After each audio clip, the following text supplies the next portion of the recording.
Welcome to Therapy Thursday, everyone. Here's your official welcome. It is the 13th of October, 2022. Welcome to Therapy Thursday. This is a service brought to you by UNC Therapy Services, part of UNC Health, and the Community Engagement Committee. My name is Evan Adler, and I am your host, your curator, your creator of this program. This started in 2020 as a way for us to kind of give back to the community, connect with the community when we were really not physically connecting with anybody because of the pandemic. It proved to be a pretty good program, and we've got some great response, and people have come on back for some great programming. So we've decided to keep it going. Um, so I did mention previously, but not recorded, that we do have a YouTube channel and a Facebook page. I've put the information in the chat section there, so I do encourage you to go ahead and click those links and like and subscribe, and you'll find out more information about things going on at UNC Therapy Services. And we'd love to have your support for that. Let's see, what else for today? Please do use the chat function during the talk. If you have questions, please put them in the chat. I'll be monitoring them. If it's something that absolutely needs to be asked urgently, we'll try to squeeze it in. But otherwise, we'll have some Q&A at the end. We'll leave some time there. Okay, so without further ado, I'm going to turn the microphone over to Angela, who's going to be giving our talk today on her very personal account of tinnitus. So, Angela, I think we're up and running and ready to go. It's all yours. Excellent. Wonderful. Thank you, Evan. Is this volume okay for everyone, hopefully? Yes? Got a thumbs up. Awesome. All right. So my presentation is called Tuning Out Tinnitus. And yeah, it is kind of personal and happens to be something that's in my field and now in my wheelhouse. So yeah, I have a little biography right there. Went to University of Florida, WashU, and UW.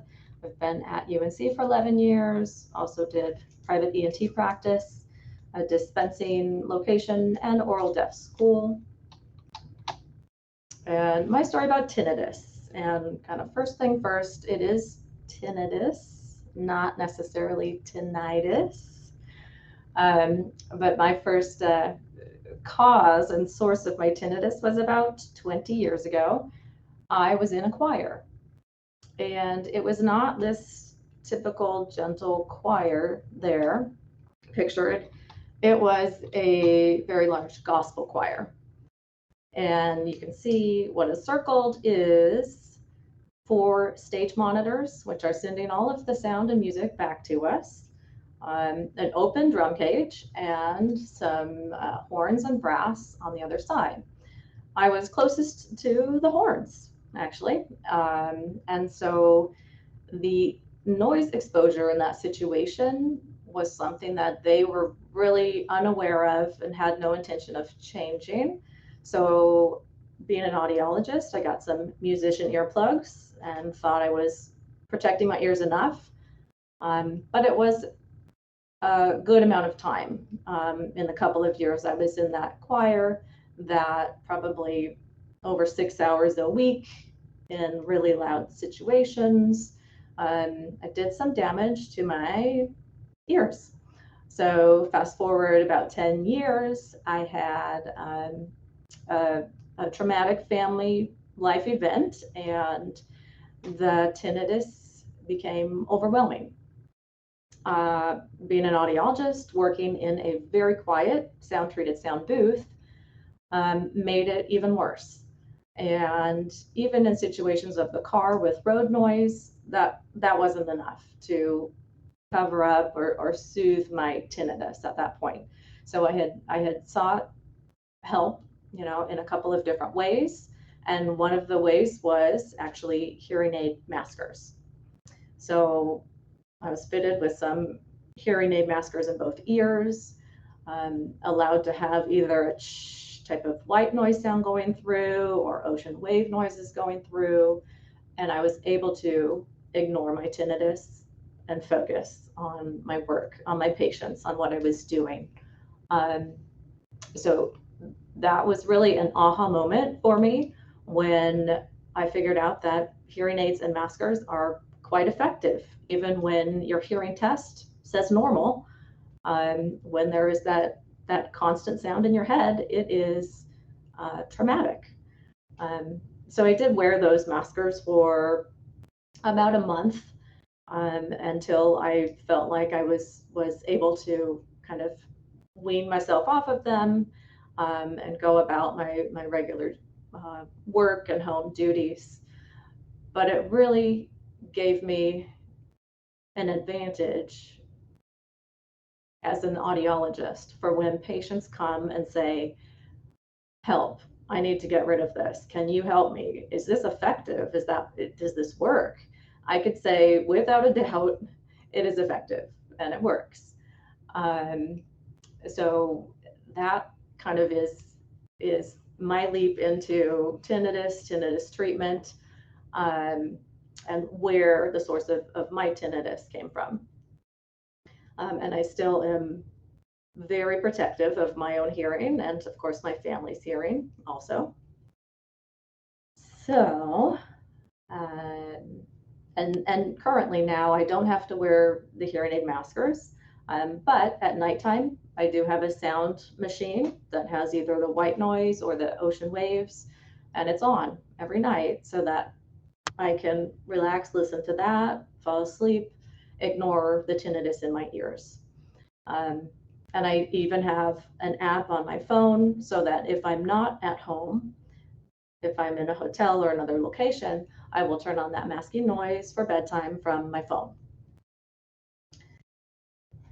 So, a little bit of anatomy, although this is not an anatomy course for you guys. We have, the external ear, the pinna that's collecting the sound. We have the eardrum, the three ossicles, then we have our inner ear, where the cochlea and all the listening happens and sends information to the brain.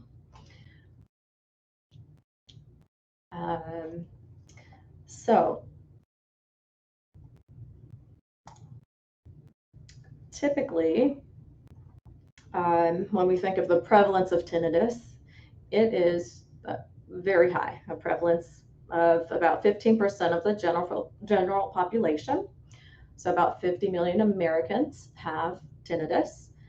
And in the population over 65, about 30% of that population has tinnitus. The biggest difference, of course, is that is whether their tinnitus is bothersome or not. So when we have this total of how many people have that tinnitus, a pretty small amount are saying it's a significant problem, and an even smaller amount are saying it's debilitating. So, and let me back up. Let's see if I can back up on this thing.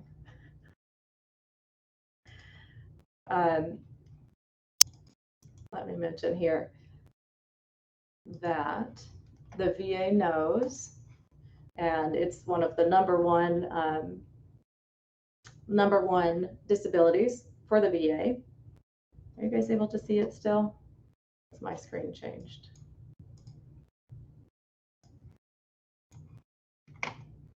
Hopefully you're still able to see it. The VA acknowledges that they know which that hearing loss and tinnitus are very high in their disability claims. And so they've done a lot of research on it. If there was a pill that could prevent tinnitus, they would be giving it to all their soldiers, right? So seeking help in all the wrong places. So I did a quick search from Google, a quick tinnitus counseling, and could not believe their recommendation of kind of like flicking your head for 40 times as long as you need to reduce your tinnitus. Um, so there are a lot of different theories and methods and things like that in terms of handling and dealing with tinnitus. Um, Lipoflavonoids is one, as kind of a supplement that has not been proven to be effective. Now we're getting advertisements for things like a patch, a skin patch that has all natural ingredients in it, and or of course eardrops. So right, tinnitus reduced um, by using these certain eardrops. So we certainly want to warn you, but we want to make sure that things are checked out prior to um, just brushing off your tinnitus. So the biggest question then with the tinnitus is it bothersome? If it's not bothersome, right, then there's typically no further action needed. If it is bothersome, that would typically require a referral to ENT, who then would refer to audiology for further testing and potentially other specialties. But I'll say I have had one patient who, an elderly gentleman, was very afraid of me taking away his tinnitus because he was using it as an indicator of fatigue. So he said on his long car drives, when his ears started ringing, he would pull over and take a little nap and then get back on the road. So that was really the only time when I had someone say, wait, don't take away my tinnitus. I use it as a tool, which was very interesting. On the other hand, one of my colleagues had a teenage girl who was suffering from tinnitus and had completely normal hearing on the typical hearing test, completely normal. And that was right after I had used the tinnitus maskers and saw how effective they were. So that clinician pulled me into that appointment, and we actually turned these tinnitus maskers in her ears on, and she was actually her demeanor changed completely. She just lit up. She started smiling. Her parents were thrilled. Then we turned off the masker. Her face went completely negative again. And so we turned it back on. And her family said, you know, what's the next step? How do we buy these, basically? Because their daughter's whole demeanor had changed. She was struggling in school to focus. She was struggling to do her after school activities because of this tinnitus in her ears. So that kind of was a great example to one of our pediatric audiologists that this is also very effective for teenagers. All right, so typical hearing test usually uses just headphones, and then we do bone conduction testing. So with those with normal hearing, typically 20% of those with tinnitus have normal hearing on that version of the hearing test. But 80% of those with tinnitus also have hearing loss. How many of you guys have heard, well, I have tinnitus and I just deal with it? Or the doctor told me to just deal with it, just ignore it. That is a really rough thing to hear when that is someone's only complaint, their only concern is the tinnitus. They have no other health problems, or maybe that is what they're pinning all of their problems on, even though there are numerous other factors going on.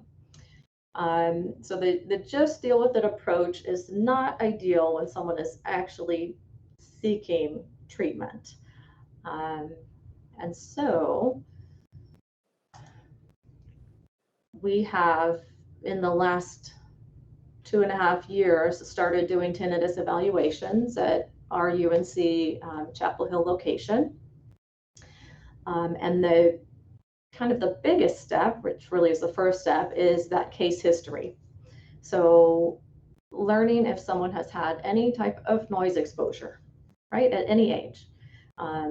Firearms, occupational noise, hobbies, head trauma, medications, which could have been past or current medications, and chronic disease. So for all of those situations, there can be hearing loss that shows up, but even more commonly, the tinnitus that shows up. For noise exposure, we typically can't reverse that. You may have had noise exposure continually for 5 years in the military, then you haven't had it for 50 years, but that impact is still there. Head trauma, those are pretty easy situations to identify. If someone does have a car accident or a fall, that immediately they know, one side is not right, something like that. The medications, in some situations, a patient will try a new medication and get a tinnitus side effect. If they reduce or change that medication, it may or may not help the situation. And then chronic disease, of course. So diabetes, fibromyalgia, all sorts of diseases that we know already have risk of hearing loss are definitely at risk for tinnitus as well. Another important part of that case history is to know, is it 1 or 2 ears? So, if it's 1 ear and they say, yep, the person at the firing range shot the gun before I had my muffs on, and it's one-sided, that's pretty much the explanation in their situation. And that would be a sudden one, right? If it's persistent, so if it's lasted more than 6 months, or if someone says, oh, I've had it all my life. And that onset is really important. That's something we've noted with COVID, really, and the timing of that it's been, for a lot of patients, during the isolation period of COVID, it could have been that they had the COVID infection themselves, or they received a COVID vaccine, and now they're having this tinnitus.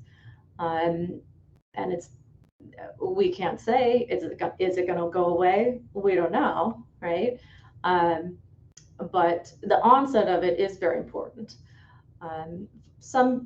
Allowing patients to figure out what their onset was tends to really help in kind of solving and treating the whole picture. So I had a patient a few years ago who knew exactly what year her tinnitus started. It's like 1998 or something. And I said, interesting, what happened that year? Thinking maybe it was a car accident or something. And the patient said, that's the year my spouse was diagnosed with cancer. And that was when kind of the connection and the link happened that, maybe the stress and my body's response to that whole situation was revealed in this tinnitus for the patient. And she's currently now wearing hearing aids in both ears with tinnitus maskers, able to get through her daily life. But that was really kind of an aha moment for her, for me to just simply open up with that question. Whether the tinnitus is constant or intermittent or occasional is important. It's less likely to be bothersome if it's occasional or intermittent. If it's constant, and a lot of patients will say, yeah, at bedtime, it's really loud. Okay, well, you're tired, you're exhausted, You've been listening all day, you've been exposing your ears to sound all day, and at bedtime it's really quiet. So that is a pretty typical scenario. And what I recommend in that situation is try some pleasant background sounds. So a sound maker with ocean waves, for example, or white noise, brown noise, pink noise, or music without words, right? Sometimes just a fan in the room is enough noise for people to kind of ignore their tinnitus and fall asleep. And then the difference between pulsatile tinnitus and non-pulsatile tinnitus, we have, well, you may not know, in the middle ear, we have the jugular vein going right next to the middle ear space. And so for some, their anatomy causes them to actually hear the whooshing or the flow, the heartbeat.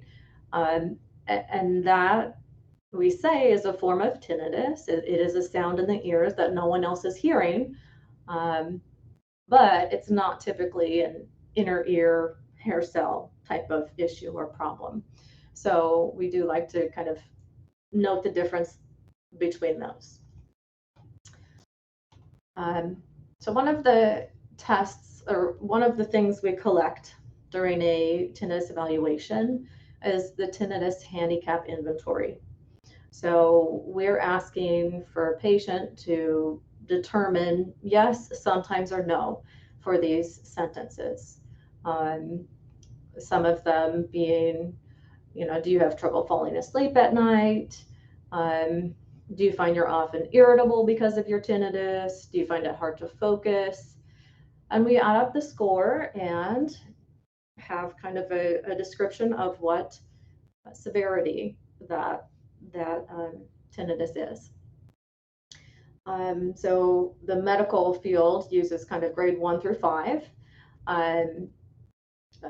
Most patients, if they're running in the kind of the slight or mild category, are probably mainly just dealing with it.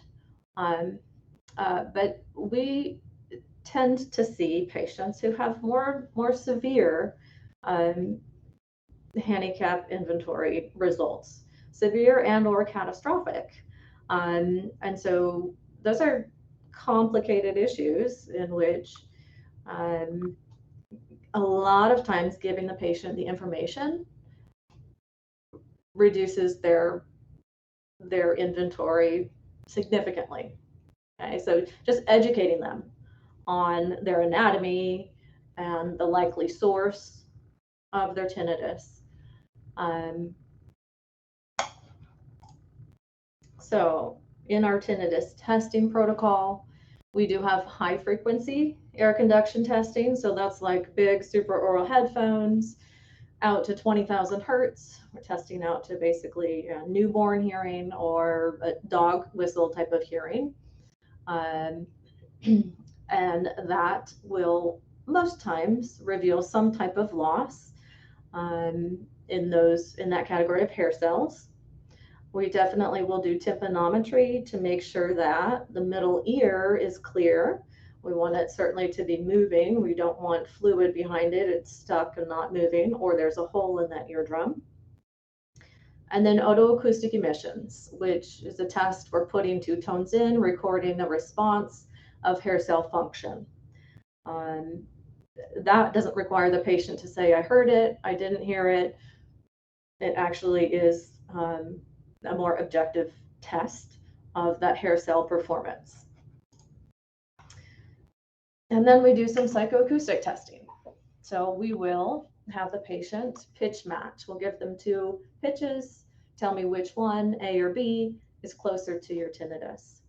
We're going to hone in on exactly what frequency that tinnitus is in one or both ears. Most of the time it's symmetric. Occasionally it is not. But what we tend to see is if there is a dip in their hearing loss, that is exactly where the perception of the tinnitus occurs. Then we'll do some loudness matching. So we will present a sound and bring it up, up, up until it matches how loud they're perceiving their tinnitus. And once we've done that, we will do a minimum masking level to find out from that balanced volume, how many dB does it take to then cover their tinnitus completely in that ear.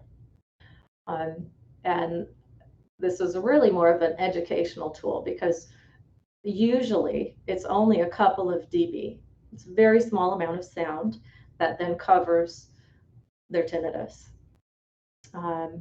So in terms of tests and benefits, that is a very beneficial one, in my opinion.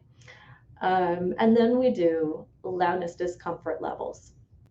So we will gradually get louder and louder up to 85, 95, 100 dB.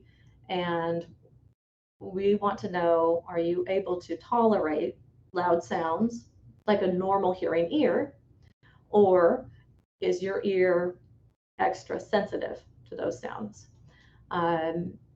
So if we have found that a patient's ear is very sensitive to louder sounds, that makes the recommendation a little bit more difficult, because we cannot put kind of traditional hearing aids on that patient. We have to be much more conservative in what we're recommending. A lot of times we would recommend just some soft background sounds to get used to some comfortable sounds around before introducing any ear level masking type of devices. All right, so here is kind of famous pictures of hair cells. And on the left, we have normal hair cells, outer and inner hair cells, and then on the right, we have very damaged hair cells.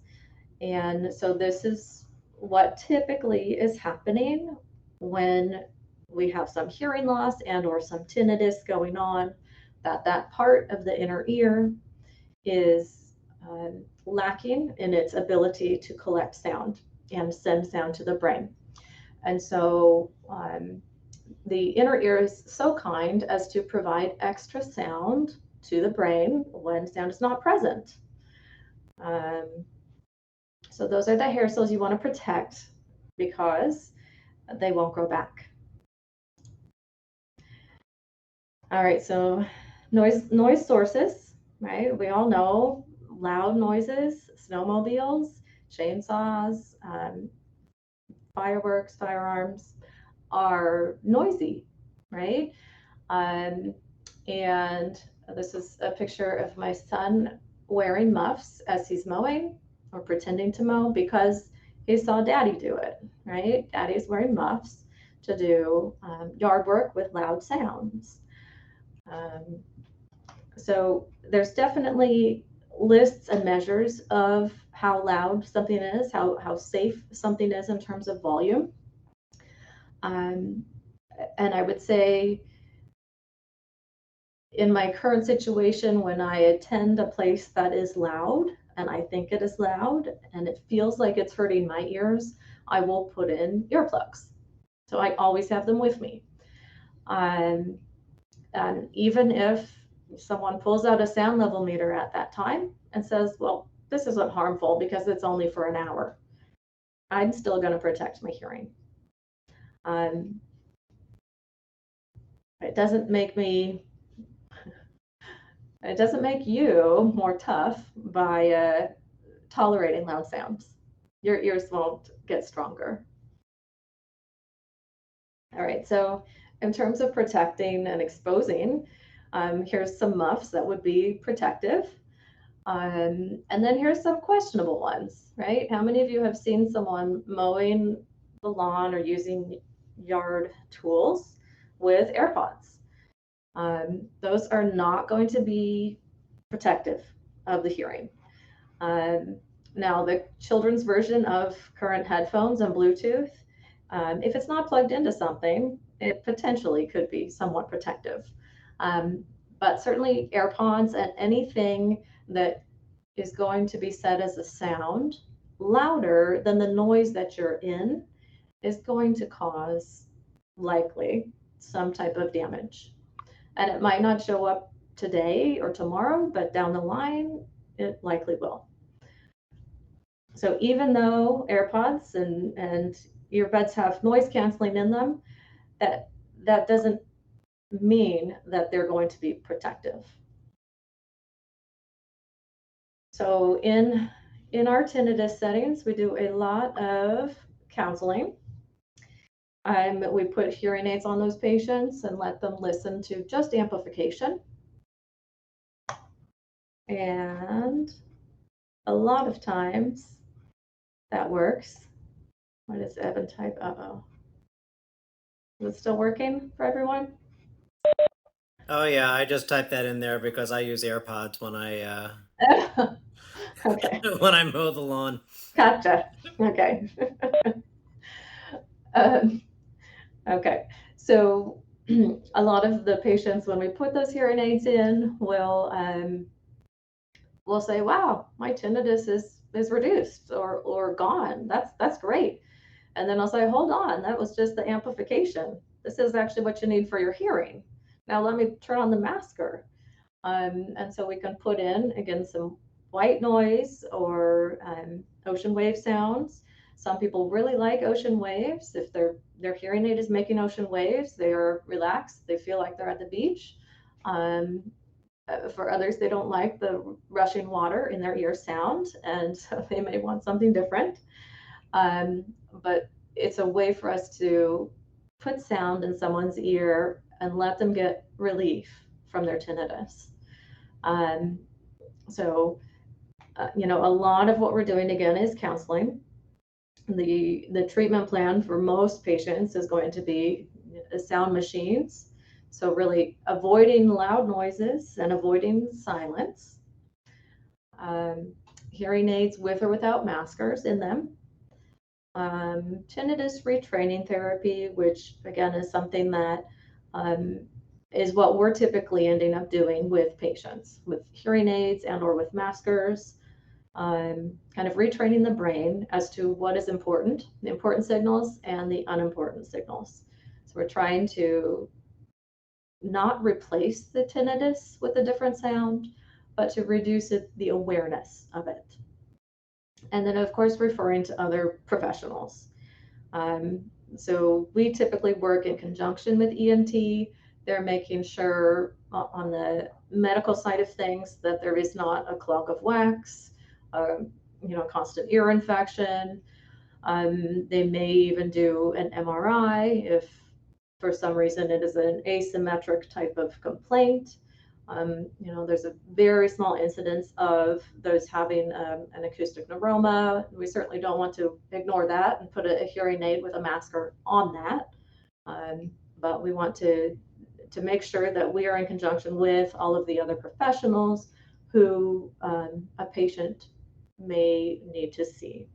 And that might be physical therapy. It might be increasing their exercise. It might be meditation, um, sound enrichment apps. There are a whole bunch of apps that are built for either relaxing or sleeping.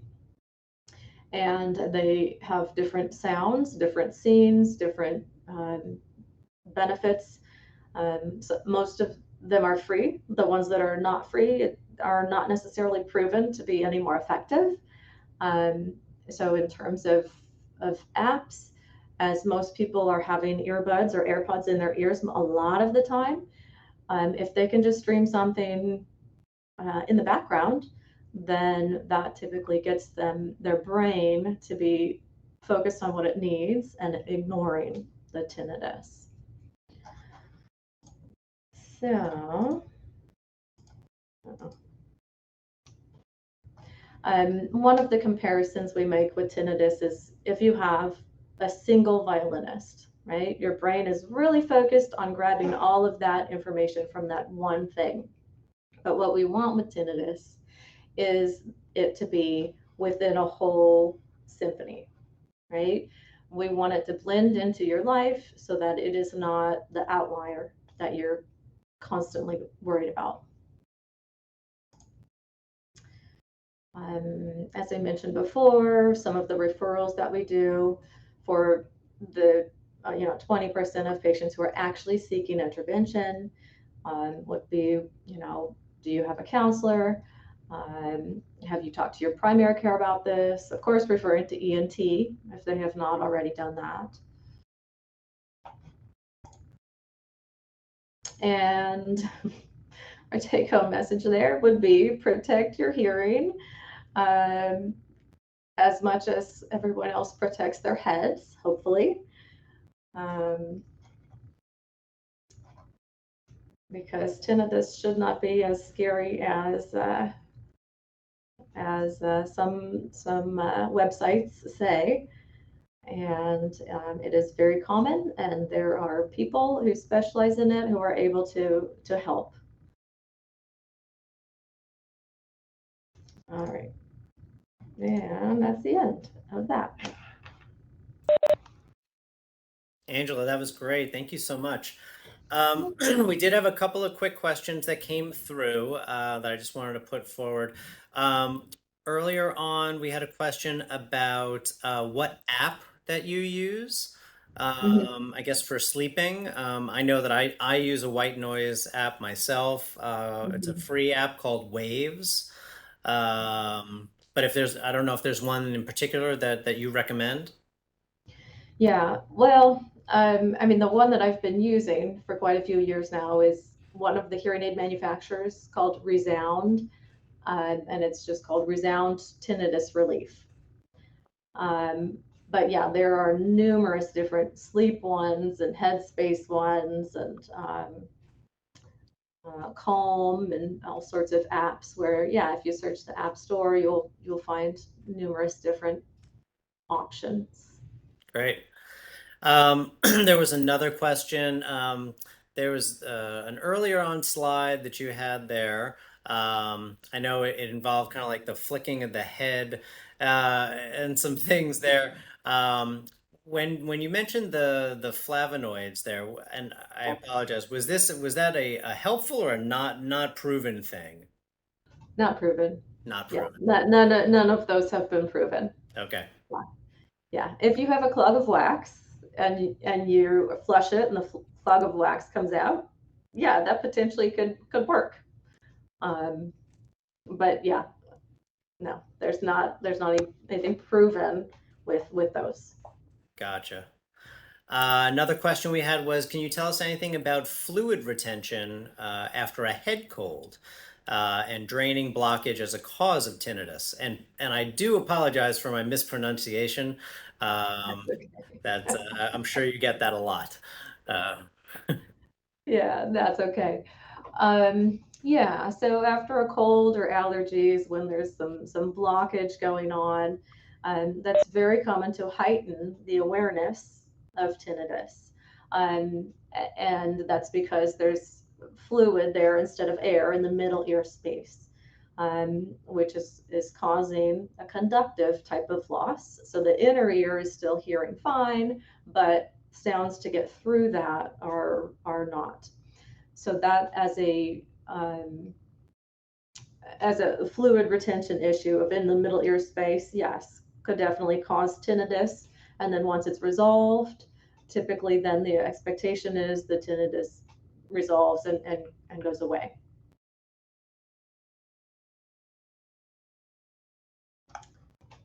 Uh-oh, I can't hear you.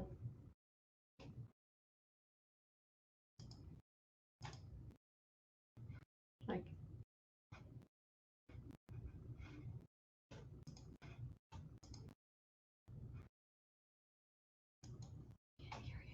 I can't hear you. Are you muted? So I said that all muted. Fantastic. Yeah. Let's try that again. So one of our viewers said, are there certain medications that are known for causing tinnitus? They said they've heard that NSAIDs can be problematic, but not clear on what dosage can cause a problem. Do you have any information on that? Yeah, so there's all sorts of medications. There's over 200 that have a side effect of tinnitus. Um, And of course, the amount of the drug is going to be different for each body size. Um, I think some people are able to, like, for example, take an aspirin and they have tinnitus. They stop the aspirin, it goes away, which is wonderful. But when other people are taking a medication potentially long term, um, you could have some steady tinnitus that maybe doesn't go away. So, yeah, in terms of dosage, I cannot say, safe dosage. I mean, it's a read the bottle on instructions, but um, it's going to be so personal for any person with tinnitus and or with the amount of hydration, right? So um, hydration is a huge reason when we have fatigue, when we have dehydration, if we've had too much caffeine, or if we have an immense amount of stress. All those can flare up some tinnitus. Fantastic. There's one other question here about where you're located. Um, is there one main location for audiology, or you? I know you have there are a few in Chapel Hill, correct? Yeah, so we have a Chapel Hill office and then a Pittsburgh office. Okay. Our tinnitus evaluations are done in our Pittsburgh office. All Hmm. right. And if people wanted to look up where to get where to find you, where should they go? Yeah, so UNC Hospitals Audiology, and I can put phone number and address here. That would be great. All right, we're coming up on our ending time here. I wanted to thank everybody very much for joining us here today. Um, Again, this will be up on our YouTube page later today, hopefully, technology willing. And if you have more questions, I would direct you to go there, and you can pose some questions in the comments there, and we can answer them as we can. Um, Other than that, please do go ahead and follow us on Facebook. You'll find out about other activities and events that are coming up for us, and other Therapy Thursdays. And we hope to see you at one soon. So thank you very much. Thank you, Angela, and everyone. Have a wonderful day. Thanks, bye.